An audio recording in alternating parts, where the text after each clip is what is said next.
¿Has vivido en algún momento algún tipo de injusticia? ¿Te ha pasado seguramente que habiendo apostado todo por una amistad incondicional y resultó tu amigo yéndose con tu novia, el amor de tu vida? Qué injusto, ¿verdad? ¿Te ha pasado que seguramente has invertido los mejores años de tu vida y en la crianza de tus hijos y ahora ellos están pensando en mandarte a un asilo? Qué injusto, ¿verdad?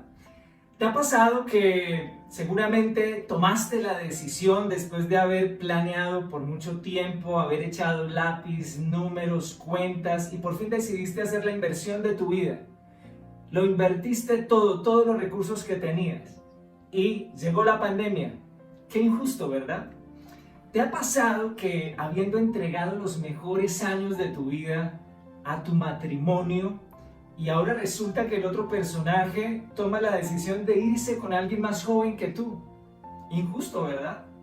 Pues bien, la mayoría de los seres humanos crecemos con una sensación de injusticia. ¿Por qué? Porque en esas situaciones que vivimos, donde nos defraudaron, donde nos hirieron, donde resultamos lastimados, nunca hubo un responsable. Nadie se culpó, nadie se hizo responsable y nadie pagó.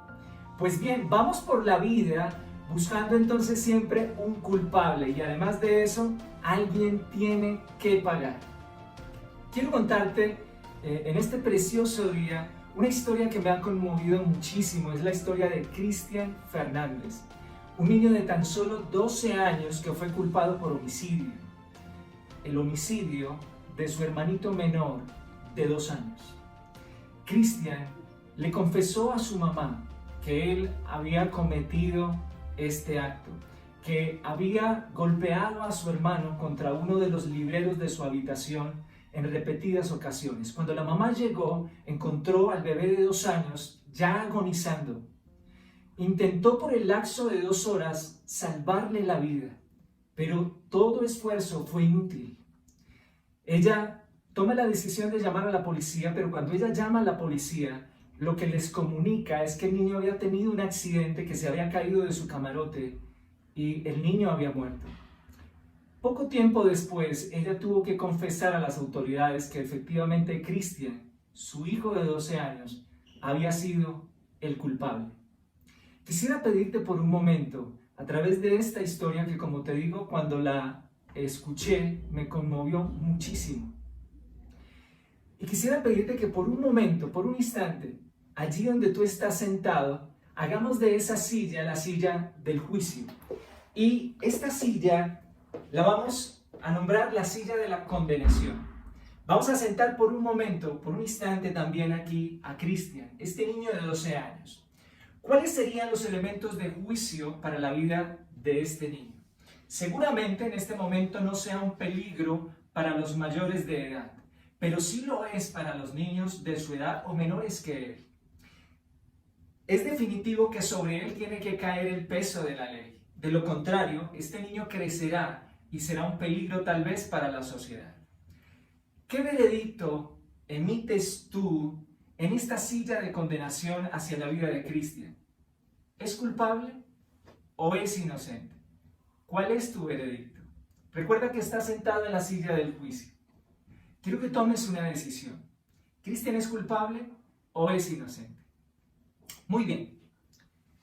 Lo más probable es que hayas decidido que él es culpable y esa fue la decisión naturalmente que tomó el Estado del vecindario donde ellos vivían. El niño fue culpable y fue condenado. Ahora quiero pedirte que en esta misma silla podamos sentar a varios que han sido culpables del dolor, del sufrimiento que ha tenido el mundo, que ha tenido la humanidad. Quiero pedirte que en esta silla sentemos a los ociosos, sentemos a los codiciosos, a los orgullosos, que en esta silla sentemos a los narcotraficantes, a los ladrones, que en esta silla podamos sentar a los abusadores, que en esta silla podamos sentar a los violadores, que en esta silla podamos sentar a todos aquellos que han infringido algún dolor a la humanidad en algún momento de su vida. ¿Cuáles serían los elementos de juicio? Recuerda que estás sentado en la silla del juicio y esta es la silla de la condenación. ¿Cuáles serían los elementos de juicio ahora para estos varios que han hecho también que el mundo sea afligido, que el mundo sea lastimado, que el mundo sea herido. ¿Qué elementos de juicio tenemos aquí? Aquí están sentados aquellos que han hecho que las riquezas se hayan acumulado en unos pocos. Aquí están los que explotan al pobre. Aquí están todos aquellos que han abusado de los menores. Aquí están todos aquellos que han hecho de nuestros jóvenes unos adictos. Aquí están todos los que han infringido la ley de alguna manera y han violentado a otras personas, a otros seres humanos, despojándolos seguramente de sus pertenencias. Aquí están todos los que seguramente también han hecho derramar alguna lágrima en ti, en tu familia, en tu casa, algún amigo cercano. Recuerda que estás sentado en la silla del juicio. Ahora, ¿cuál es tu veredicto acerca de estas personas que están aquí sentadas, que han lastimado del mundo? ¿Culpables o inocentes? Quiero que tomes una decisión. Y si emites ese juicio, ese veredicto, probablemente es que ellos son culpables. Ahora, vamos a hacer un ejercicio más interesante todavía. Quiero pedirte que te levantes de tu silla por un momento y te sientes ahora en esta silla de la condenación. Ahora eres tú el que está allí sentado. Y vamos a emitir juicio sobre ti mismo. Tú mismo vas a emitir juicio sobre ti. Y probablemente entonces vendrán pensamientos como, sí, la verdad, yo soy el culpable por lo que estoy viviendo. No he sido una persona disciplinada. Y lo que estoy viviendo, el fracaso que estoy viviendo, es mi responsabilidad, es mi culpa. Sí, seguramente soy el responsable de esta tusa que estoy viviendo porque le entregué el corazón a la persona que no debía, a la persona equivocada. Y esto me pasa. Ya alguien me lo había advertido, pero no quise escucharlo. Y entonces lo que estoy viviendo es fruto precisamente de lo ligero que soy para entregar el corazón. Seguramente el fracaso financiero, la escasez financiera que puedas estar viviendo en este momento, es fruto de que no eres un buen administrador. Todo lo contrario, eres un derrochador de los recursos que Dios ha colocado en tus manos y eres culpable de la situación que estás viviendo. O seguramente tengas que decir, soy el culpable porque tomé la decisión de ser infiel y por eso he perdido mi familia, por eso mi familia me echó de la casa. Seguramente pienses en este momento que esa enfermedad que tienes te la mereces porque algún día tomaste la decisión de abortar. Y seguramente seguirás emitiendo juicio sobre juicio de que no has sido una mujer fiel, que no has sido una mujer sabia, y por eso seguramente perdiste tu matrimonio, perdiste tu familia. Por eso fue muy difícil el poder seguir disfrutando de todo lo que tenías en casa. Seguramente tomaste la decisión de tener relaciones sexuales a temprana edad, quedaste en embarazo y seguramente siempre estuvo en tu mente el querer abortar, el no querer tener ese hijo. Y efectivamente, finalmente el niño nace, pero sobre él hay un impacto muy fuerte de rechazo. Y seguramente creces y digamos, sigues caminando por la vida con ese sentimiento de que no eres una buena madre o de que no eres un buen padre. Ahora, quiero que emitas un veredicto sobre ti mismo. ¿Eres culpable o eres inocente? Ahora vamos a hacer algo todavía mucho más interesante. ¿Qué tiene que ver Dios en toda esta situación, en todo este mar de injusticias? ¿Qué tiene que ver Él? Y vamos entonces a sentar a Dios también en esta silla de la condenación por un momento. Y seguramente podamos emitir unos elementos de juicio hacia Dios. ¿Recuerdas? Dios es omnipotente, Dios es omnisciente y Dios es omnipresente. Todo lo puede, todo lo sabe y está en cualquier lugar. De manera que si queremos emitir juicios sobre Dios, elementos de juicio sobre el Creador, podríamos pensar que Dios tenía conocimiento de la maldad, tenía conocimiento del pecado en el corazón del hombre, que Dios sabía lo que iba a suceder. Y aún sabiendo de saber lo que iba a suceder, de cómo terminarían las cosas en cada una de las circunstancias en las cuales tú has podido vivir injusticia, aún así en muchas de ellas Dios no hizo nada, Dios no lo impidió, Dios no te guardó de esa situación. Y seguramente entonces pienses que Dios no es bueno. Porque si Dios es bueno, ¿por qué mueren tantos inocentes? Si Dios es bueno, ¿por qué te permitió hacer esa inversión en ese negocio donde perdiste muchísimo dinero? Si Dios es bueno, ¿por qué te permitió casarte con la persona equivocada? Y finalmente, el veredicto que podemos emitir sobre Dios, tú estando sentado en la silla del juicio y Él en la silla de la condenación, es que Dios también es culpable de alguna manera. En el fondo, la mayoría de nosotros podemos creer que Dios es culpable y que Dios no es tan bueno como dice ser. Bien, déjame aclararte algo en esta mañana. Dios no hizo nada de todas las injusticias que el hombre sí ha hecho. Dios no tiene nada que ver en esto. Dios es absolutamente bueno. Ahora, aclarándote esto, es importante entender que Dios no necesita defensa. Dios no es el culpable, Él no es el responsable. Y aunque seguramente Él no impide que sucedan muchas cosas, además cosas que le causan dolor a Dios también en su corazón, es definitivamente un trabajo del mal. Y como te decía, Dios no necesita defensa, pero lo que tiene que quedar claro es que esos actos de injusticia no los ha hecho Dios. Y que aún habiéndolo podido impedir, Él no impide muchas cosas que nos causan dolor. Porque déjame aclararte algo. Mientras haya libre albedrío, el mal seguirá buscando una salida para seguir afectando precisamente nuestro corazón. Ahora, ¿quieres de pronto una promesa de una vida sin dolor?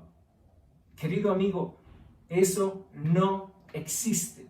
No existe una promesa de una vida sin dolor, porque mientras el hombre tenga libertad para tomar decisiones, para creer qué está bien o qué está mal, para decidir qué va a ser de su vida, siempre seguirá habiendo injusticia.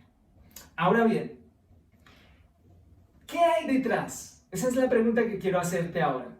Recuerda que sigues sentado allí en la silla del juicio. Ahora yo en la de la condenación. Recuerda, ¿qué hay detrás de ese sentimiento de justicia? ¿Qué hay detrás de esas frases que sueles decir? Oye, pero esto es injusto. ¿Por qué me sucedió justo a mí?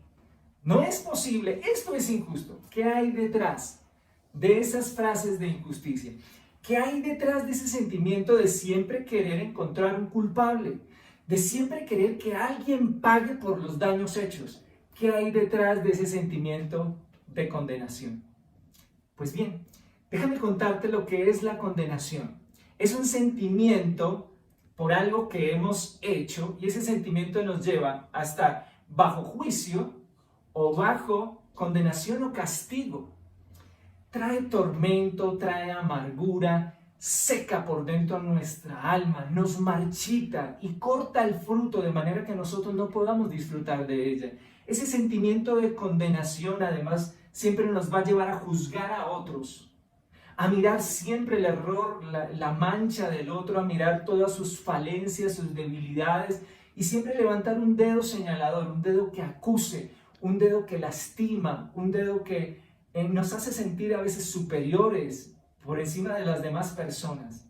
Quiero decirte algo, cuando vivimos inmersos en este sentimiento de reclamar justicia y a la vez condenar a todo el mundo que nos rodea, pues de allí vienen la mayoría de las enfermedades mentales y además también la gran mayoría de las enfermedades inmunes. El cuerpo se empieza a atacar a él mismo porque está invadido por ese sentimiento de condenación. No nos digamos mentiras. Hemos juzgado muchas veces por el color de la piel. Hemos juzgado por la manera como se viste el otro. Hemos juzgado por la manera como habla, cómo se comporta. Hemos juzgado a otro por el lugar donde vive, por el nivel educativo que pueda tener esa persona. Seguramente tenemos que decir que nos hemos vuelto tal vez unos expertos en condenación, unos expertos en juzgar a los demás. ¿Recuerdas que estaba sentada en la silla del juicio? Juzgamos a Cristian, juzgamos a varios que son culpables por el sufrimiento del mundo, juzgamos tu propia vida y juzgamos a Dios mismo. Es un sentimiento de condenación que nos tiene inmersos, que nos tiene envueltos y no nos permite realmente ser objetivos. Ahora, detrás de esta sed de justicia, lo que hay es una gran incapacidad para reconocer la miseria que hay en nuestro corazón. Pero esa es la máscara que intentamos colocar, la máscara de encontrar un culpable y de que ese culpable tenga que pagar. Quisiera pedirte que volvamos al caso de Cristian Fernández, que, como te decía, es un caso que ha conmovido muchísimo mi corazón. Un niño de tan solo 12 años y haya matado a su hermanito de 2 años. Quiero contarte la otra cara de la moneda. Pero antes de eso quisiera preguntarte, ¿crees que hubo realmente justicia en el caso de Cristian Fernández? Te voy a mostrar la otra cara de la moneda. Su mamá lo tuvo o quedó en embarazo a la edad de los 12 años. Cuando Cristian tenía 2 añitos, fue encontrado desnudo, deambulando por las calles de su vecindario, porque su abuela fue encontrada en un estado de acoramamiento y completamente drogada, y el niño abandonado a la suerte de nadie. Cristian fue abusado varias veces por un primo. Cristian fue golpeado brutalmente varias veces por su padrastro, y en una de esas golpizas los vecinos llamaron a la policía. Cuando la policía llegó, el padrastro de Cristian tomó un revólver. Cuando se dio cuenta que llegó la policía, tomó un revólver y tomó la decisión de suicidarse, y lo hizo frente a Cristian y frente a sus hermanitos. ¿Crees que hubo justicia? ¿Crees que hubo justicia en la vida de Cristian Fernández? Y entonces tendríamos que buscar alrededor de lo que estaba rodeando a Cristian, de la atmósfera que envolvía a Cristian. La pregunta es, ¿hubo justicia? Y entonces tal vez dirás que no, porque entonces había que buscar atrás, había que buscar en el entorno al culpable ahora. Hay un culpable tal vez mayor que Cristian Fernández. ¿Qué le harías? ¿Qué le harías a la mamá de Cristian? Al personaje que abusó de la mamá de Cristian. ¿Qué harías con la abuela de Cristian? ¿Qué harías con el primo de Cristian? ¿Qué harías con el padrastro de Cristian? ¿Qué harías? Y seguramente allí sentado en la silla del juicio, tu veredicto sería: culpables. También son culpables. ¿Sabes? Por varios años de mi vida estuve siempre culpando a mi padre. Siempre lo señalé, siempre lo juzgué y muchas veces deseé su muerte. Es más, en algunas ocasiones medité el cómo podía hacerle daño a mi papá. Después, por la misericordia de Dios, entendí que él también había vivido una situación muy difícil con mi abuelo. Entonces entendí que este es un legado de heridas, es un legado de lastimarnos unos a otros, de generación a generación. Y entonces eso seguramente nos lleve a estar buscando siempre hacia atrás. ¿Cuál es el culpable? ¿Cuál es el culpable? ¿Cuál es el culpable? Y seguramente tendremos que llegar a Adán. Ha sido toda una cadena. Ha sido una situación donde solamente hemos recibido un legado lleno de fracturas de generación en generación. ¿Cuál es el gran veredicto de todo esto? El gran veredicto que tú puedes tener allí sentado en la silla del juicio es que Cristian es culpable. pero que todos los que rodeaban a Cristian también son culpables. El gran veredicto es que tú y yo también resultamos culpables de alguna manera. El gran veredicto es que no hay justo ni aún uno, dice la Biblia. Además, respaldado por lo que dice el libro de Romanos, el apóstol Pablo declara: por cuanto todos somos pecadores y todos estamos destituidos de la gloria de Dios. Ahora, ¿cómo resolver este asunto? ¿Cómo resolver esta situación? Y es por eso que esta serie que Dios nos ha regalado para este tiempo, esta serie que la componen 4 capítulos, la hemos llamado Misión Imposible. Claro, no hay manera si finalmente todos somos injustos y todos en esa posición de injusticia estamos pidiendo justicia. Hay una sed increíble de justicia, de que haya un responsable, de que alguien pague. Resulta ser una misión imposible. Algo que humanamente para el hombre no es posible. No hay un medio terrenal, un tribunal terrenal que realmente pueda dar una solución justa a la situación que vive la humanidad. ¿Cómo podrá ser el hombre justificado delante de Dios? Hay un pasaje en el libro de Job, en el capítulo 25, versículo 4, que dice exactamente así: ¿cómo podrá el hombre ser justificado delante de Dios si no hay ni uno solo que sea realmente justo? Y es lo que yo quisiera invitarte en este momento, a que te des la oportunidad de creer que tú eres injusto y que no eres más justo que otras personas, que todos finalmente somos pecadores. Alguien nos hizo un daño al pensar o al enseñarnos que habían pecados grandes, que habían pecados medianos y que habían pecados pequeños. La Biblia no habla de eso. La Biblia habla de que todos somos pecadores y de que todos éramos culpables y de que todos estábamos alejados de Dios. Para Dios no hay pecado grande o pequeño. Sencillamente es pecado, es la distancia que hay entre Dios y nosotros. Ahora, esta es la buena noticia. Hay una buena noticia. Todas las doctrinas que hay en la Biblia son importantes, pero la doctrina de la justificación es realmente increíble e indispensable. Y por supuesto, esta doctrina de la justificación tiene que ser algo revelacional. Y le oro a Dios para que en esta mañana no sean mis palabras las que convenzan tu corazón, sino que haya una revelación de parte del Espíritu de Dios. Mira, no hay otra manera de entender esto. No se puede entender con la lógica, con el razonamiento humano. Esto tiene que llegar directamente a nuestro corazón. Y así como esto ha hecho mucho sentido en mi vida. Yo predicando su palabra alrededor de 20 años. Pero cada vez cuando miro su palabra, cuando me confronto con ella, entiendo que no soy justo. Y predico su palabra e intento ser un buen esposo, intento ser un buen padre, un buen siervo de Dios. Me dedico a esto todos los días.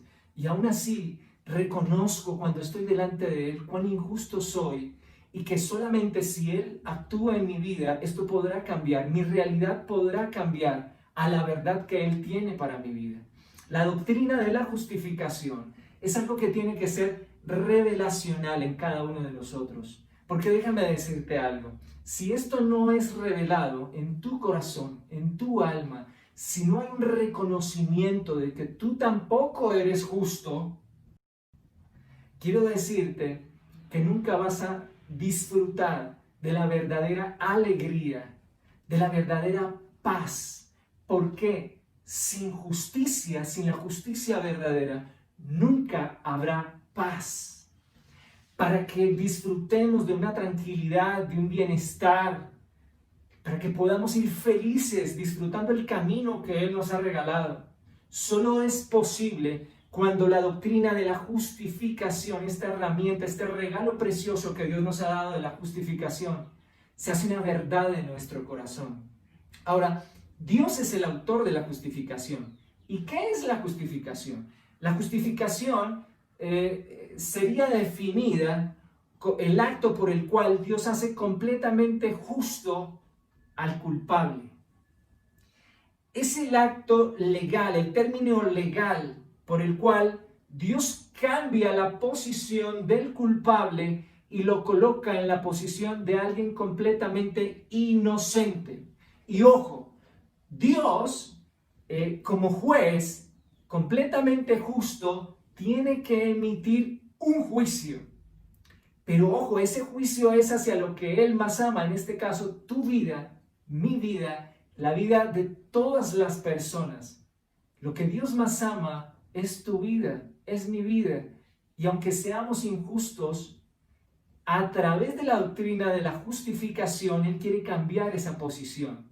Y Él quiere que vivamos esa verdad que Él nos ofrece. Ahora, surge una pregunta.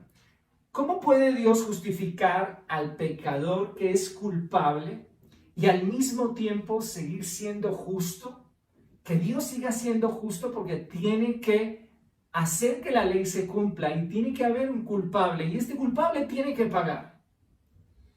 ¿Cómo podrá ser esto posible? Dios tenía que encontrar una manera de rescatar lo que Él más ama, de quitarle su culpa, de quitarle su pena, de limpiar su condena, de librarlo de la condena y seguir siendo un Dios justo. Desde el punto de vista humano, esta es la misión que era imposible. No había nada que hacer. Apague y vámonos. Solamente podía venir de parte de Él mismo. Dios encontró un camino por el cual el hombre pudiera permanecer justo.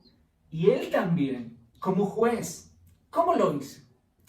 Quiero pedirles que recordemos por un momento, hay un pasaje que me encanta, cuando el Señor Jesucristo en Juan, capítulo 8 exactamente, en el libro de Juan, en el capítulo 8 para los que están tomando apuntes, la escena es que llegan unos fariseos, unos maestros de la ley, unos religiosos de la época, y llegan con una mujer que fue encontrada en el acto mismo del adulterio.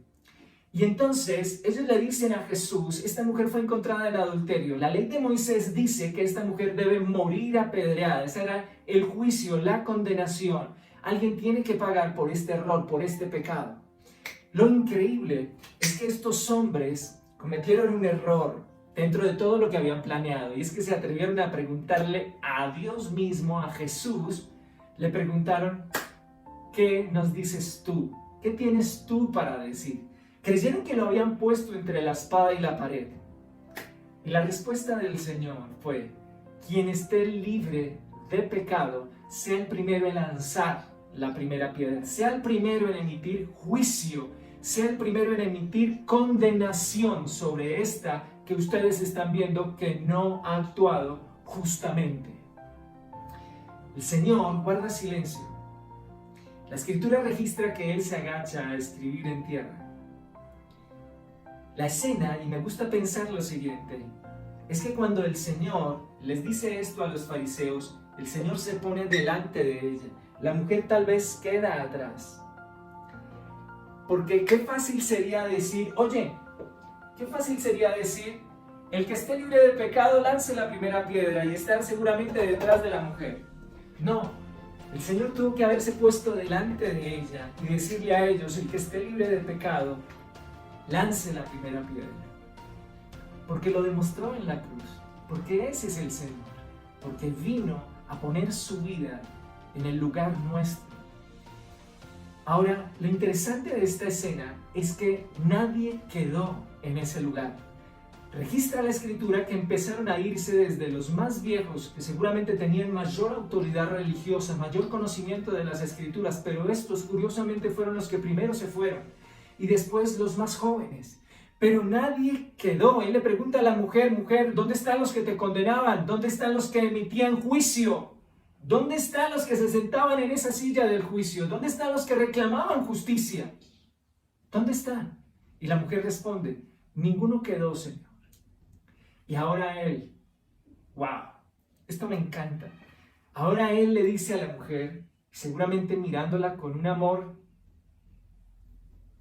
sobrenatural, un amor completamente divino, un amor que no mira el error, un amor que no mira mi pecado, un amor que no mira mi falencia, mi debilidad, un amor que no me juzga. Y entonces le dice a la mujer, vete, ni yo te condeno, vete y no peques más. Increíble historia. Y lo que quiero resaltar de esta historia es que no había justo, no había nadie. Ni siquiera los religiosos, los que hacían alarde del cumplimiento de la ley, pudieron quedar ahí en pie. Todos tuvieron que irse. ¿Lo entiendes? No hay justo ni aún uno. Ni tú ni yo podemos declarar que somos justos. Solamente hay un justo. El justo que permanece en esta escena es el Señor. Solamente el Señor quedó con esta mujer y aún Él, en su justicia, no condena a la mujer. No emitió un juicio. Hubo perdón para esta mujer.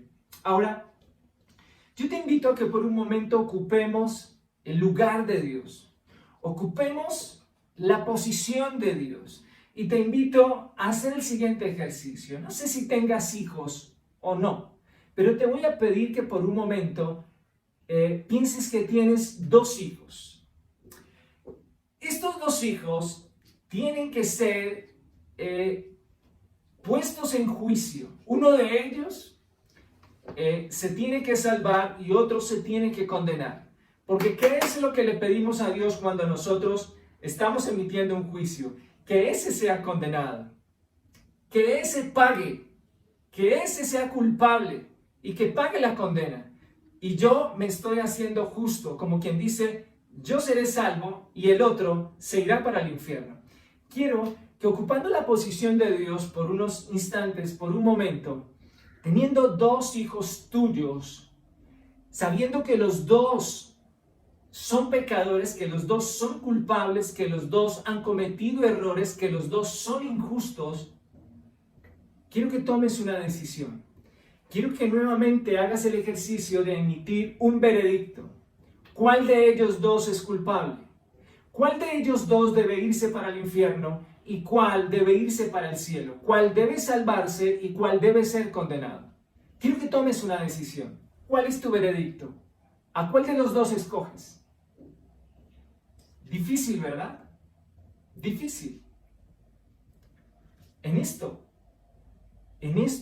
el diablo ha hecho de nosotros instrumentos para juzgar, para condenar. Ese es el nombre del diablo, acusador. Ese es su nombre, literal, en hebreo, acusador. Y ha tomado nuestras vidas para ser instrumentos también. Pero bien, te decía que ocupáramos el lugar de Dios y que tomáramos la decisión de cuál de los 2 hijos debe condenarse y cuál debe salvarse. Es difícil, es imposible tomar una decisión como esa. Pues bien, quiero decirte que de la misma manera es para Dios. ¿Por qué exigirle a Dios que condene a alguien, que culpe a alguien, que haga pagar a uno de sus hijos, que seguramente es extraviado, que seguramente ha tomado malas decisiones, pero que como entendíamos detrás de él también hay un mar de culpables, sus padres, las personas que le rodearon durante todo el crecimiento y que seguramente si seguimos ahondando hacia atrás tendríamos que llegar a Adán? No podemos exigirle eso a Dios, porque Dios ama a sus hijos, porque Dios nos ama tal y como somos y no como deberíamos. Volvamos a la historia de Cristian. ¿Sabes? La mamá de Cristian también fue condenada. También le imputaron unos cargos porque ella al principio intentó encubrir a su hijo. Seguro que ella estaría dispuesta a ocupar el lugar de su hijo, aun a sabiendas de lo que hizo. Y es que le arrebató también la vida de su hijo menor. Es muy posible que ella hubiera querido ocupar ese lugar. Pues bien, lo que quisiera que hoy entendiéramos a la luz de la revelación que solamente el Espíritu puede dar acerca de la justificación, es que así siente Dios también. Dios también siente lo mismo, lo que siente es amor, compasión. Dios está lleno de misericordia, pero cuando actuamos bajo el espíritu de condenación, estamos actuando bajo otro espíritu, bajo la influencia de otro espíritu, y es el espíritu del maligno, es el espíritu del mal. Recuerda esto, Mientras haya libertad, mientras tengamos libre albedrío, el mal siempre va a encontrar un instrumento, un vehículo. Pero la buena noticia es esta: Dios encontró un camino, Dios encontró una solución. Dios, para que Él permaneciera justo como juez e hiciera cumplir su ley, y además de eso pudiera rescatar al culpable y limpiarlo de su pecado, librarlo de su condena. Pablo, el apóstol Pablo, dice que el perdón y la justificación, las hizo posible Dios a través de su Hijo Jesucristo. Romanos 3:24. Perdón y justicia por medio de una persona, por medio de un precioso instrumento, por medio de su Hijo Jesucristo. La justificación es más que el perdón.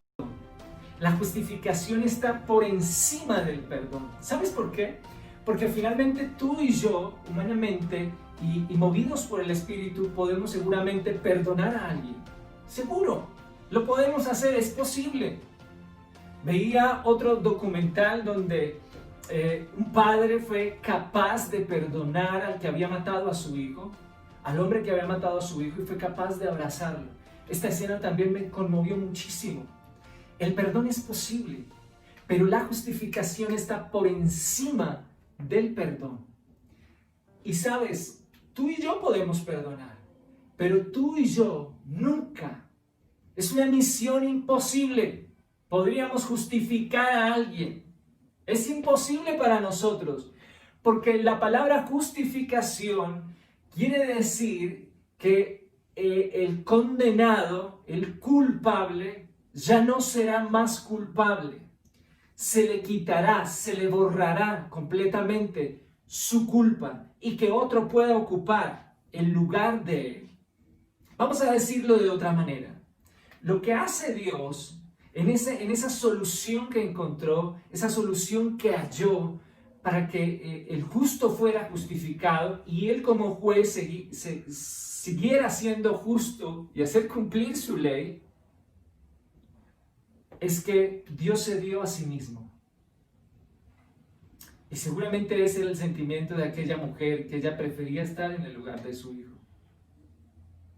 Y si nosotros, siendo malos, sabemos dar buenas cosas a nuestros hijos, ¿cómo no más nuestro Dios, nuestro Padre Celestial?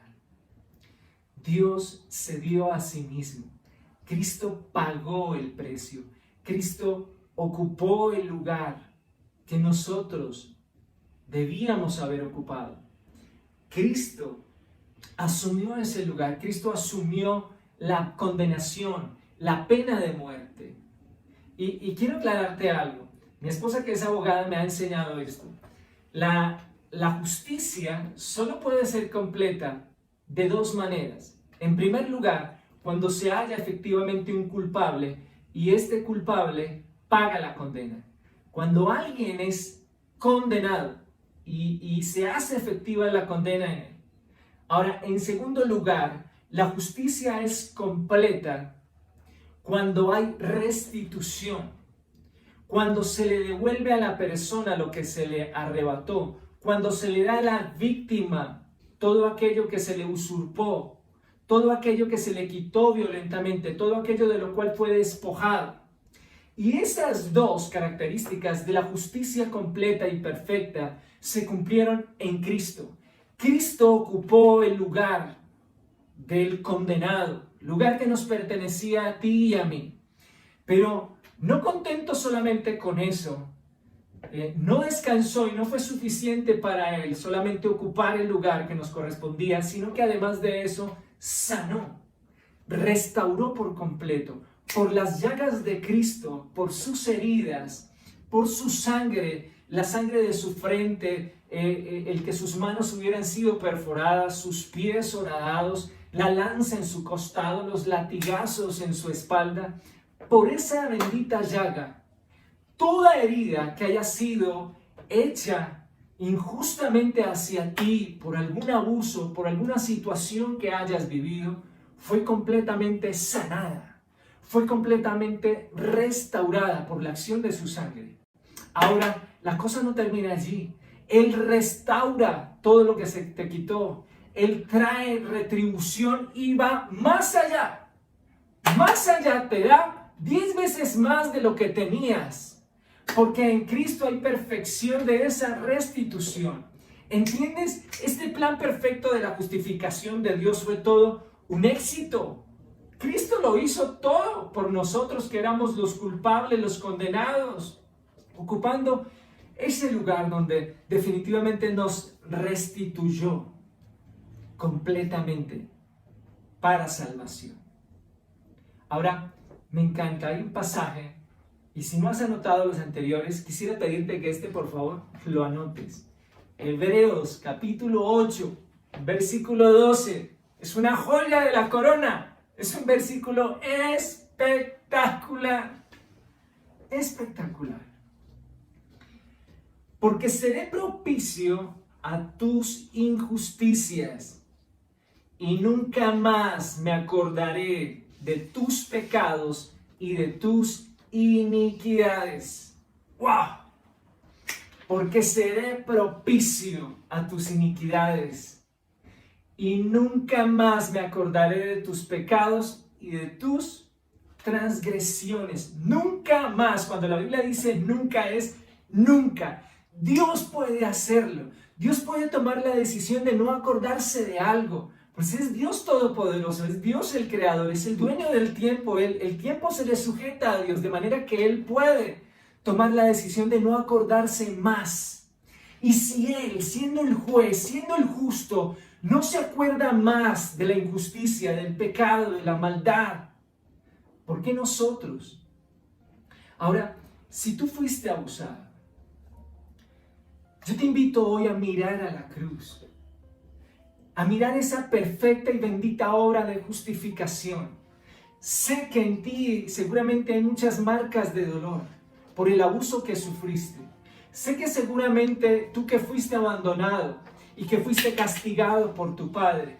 Sé que tú que fuiste traicionado seguramente. Todo eso tuvo que haber dejado marcas increíbles de dolor en lo profundo de tu alma, de tu corazón.